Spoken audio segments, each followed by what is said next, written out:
What made you lose respect for someone? I found out that they play you and me. Was leading my childhood pony and neglected her to the point that she was barely living. Poor pony has done nothing wrong in her life. The pony is okay now. High school friend I spent a lot of time with became a cop, killed a bunch of people, stole and lied, abandoned his kids to be with another woman and her child and then abandoned them too. I haven't seen him online in a few months. Hopefully he died of COVID or something. I still had a tiny bit of respect for cops, but since 2020 and 2021 have and are passing by, all respect is gone, completely gone, like none left none. When my cousin stole checks from my dying grandmother, was blatantly caught by the family and my aunt denied that it ever happened. Oh, and the time same wealthy aunt made me grab bag against the neighbor kid for a Christmas gift. Guess who got the shampoo? When they start moving their mouth. My choir director yelled at his kids in front of the whole class for no good reason. When they broke down crying, he yelled at them more for crying. He was my teacher and an elder, so I was taught to respect him. Now that I'm an adult myself, I realize how inexcusable his behavior was and that he never really deserved much respect in the first place. Trump support. When my dad cheated on my mom for the second time, that's second time with proof. I was joking around to in my school that if I had a crush on someone, this is grade 4 BTW, so it was a big thing, it would be a girl in my class. And hashtag X200B. He told everyone instantly. We're still nice friends, but now I will never tell him anything about myself. My mentor at my first job after passing the bar was a well-respected member of the large firm I worked at and the local legal community.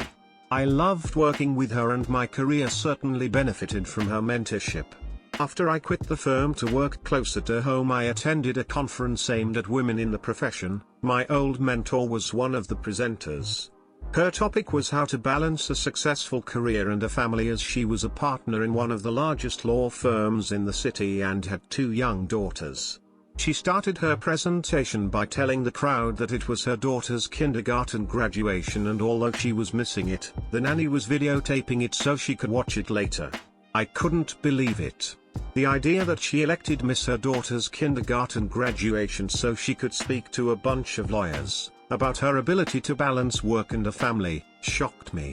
Years later, when my own sons graduated from kindergarten, I remembered that conference and how much respect I lost for this woman who at one time meant so much to me. Watching my singing 5-year-olds, smiling from ear to ear, wearing their handprint gowns, I couldn't imagine asking someone to video it for me, so I volunteer my time to promote my career. This might also explain why I am now a government lawyer. As an aside, IMHO kindergarten graduations top all the graduations you will sit through for your kids.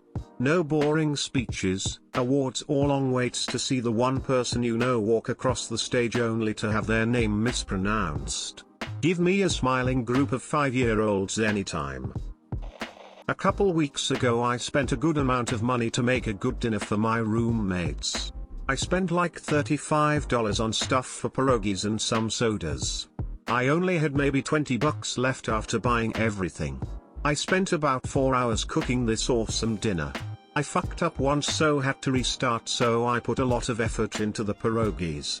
My roommates were gone all day and came home right as I was finishing making dinner.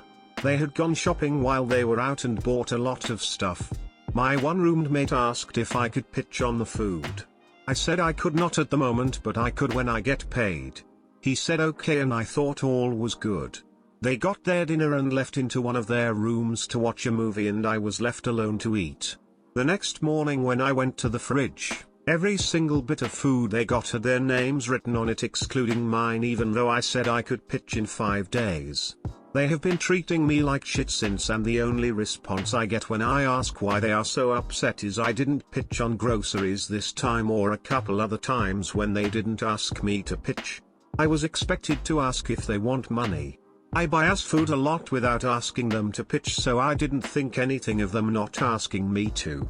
Another excuse they made for treating me like ass is I don't do my house chores on time sometimes, even though I often work 7 days a week.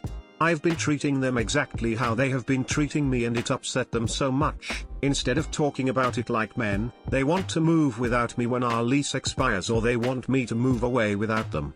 I was told that a week ago and no one has been talking to me since, besides essential shit like rent. They act like I'm a ghost and even talk about smoking with each other while I'm right there, then go in their room to smoke without me. I no longer respect them or care what they do. If you are reading this, guys, eat a dick. On Thanksgiving in 2020 I had a micro meltdown, and part of the reason was my roommate had made a huge mess in the kitchen from breakfast and didn't clean it up. I've had trouble with RM over messes that they've made, pretty much everywhere in shared spaces, and I've had to have talks with them about it multiple times. But icing on the cake was that second RM confronted then, messy RM straight up lied about it. Not only was I angry about mess, but in the meltdown messy RM, who I've known for years prior to living arrangements and thought was my friend, looked at me twice, in the eyes, and walked away into her room to watch TV. Second RM at least talked to me through the meltdown. I was especially angry because we had Thanksgiving dinner previously planned where we all cooked and ate together. Messy RM had to be asked to help with kitchen cleanup as they didn't lift a finger at cooking dinner. Me and second RM are practically mommy and daddy with a nearly 30-year-old messy RM. There's a lot of other inconsiderate RM stories. This is just one story. When you date a woman with kids and she treats the father like shit and badmouths him in front of the kid and everyone else. The kid's dad was nothing but the best father to the kid in reality, but she manipulates everyone to believe her and treats the kid like shit also. Kids are not an ATM machine or tools to torture the person you tricked into giving you your crotch goblin. Some incubators are just gold-digging emotional terrorists. Edit, really anyone who can't respect the other parent enough to care for their own child. I flew to New Orleans for a bachelor party with a friend of 15 years and two of his other close friends. On night 2 we went to a strip club before it was even dark. After about an hour I'm sitting at the bar talking to one of the girls and I see the 3 guys heading for the door. I quickly pay my tab and rush outside and they aren't anywhere to be found. I called all 3 of their cell phones with no answers. Because our ladies are friends, I had to go to his wedding a month later. It was awkward. When my ex-best friend kept wanting to get involved with a guy who was an enforcer for one of the local motorcycle gangs that rode in support of one of the largest, violent and national gangs. When I asked her how she could even want to be involved with someone who has the violent tendencies, mental instabilities, lying and is a part of that horrific world, her response was he's not as bad as the 1%ers, in other words, not a part of the bigger, national gang. A good friend of mine recently said that George Floyd probably had it coming anyway. I haven't talked to her much since then. It still hurts just to think about. When someone told me they couldn't be my friend because I was friends with a mutual friend's husband, they were getting divorced. Which made no sense to me. Just because our friend was getting divorced doesn't mean I have to end my friendship with either of them. They are both still my friends to this day. I'm actually the reason they got married in the first place. I just left it at that and haven't talked to her since. Good riddance. When I was in 6th grade I was sitting at a lunch table with one of my friends who was sitting with her other friends who I didn't really know. Well, once they found out that there was going to be assigned seating, they moved to a different table that was then full, so I wasn't able to join them, but that's not the person I'm talking about, I'm just setting up the scene.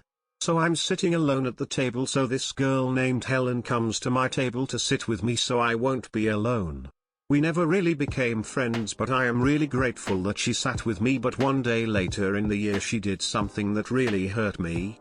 In class we were doing an activity where you walk around the room until the teacher says to stop, and then you partner up with whoever you're closest to. Well, I stop and turn to a girl named Haley and say hi, but she doesn't say hi back, and Helen walks next to me because she was standing behind. So the teacher tells us to be a group of 3 while she was going to work with the one kid who didn't have a partner. But did we become a group of 3? No. Helen tells me to go partner up with the one kid who didn't have a partner, and they started doing the activity while I was just left standing there doing nothing. I am really grateful that she sat with me so I wouldn't be alone, but that one interaction really hurt. Ever since then I wasn't really sure how to feel about Helen. We never became friends, and after 6th grade we never really talked again, but I still just don't know how to feel about her. On one hand she was a really nice girl who sat with me when no one else would, while on the other hand she's a girl that totally rejected me being her partner.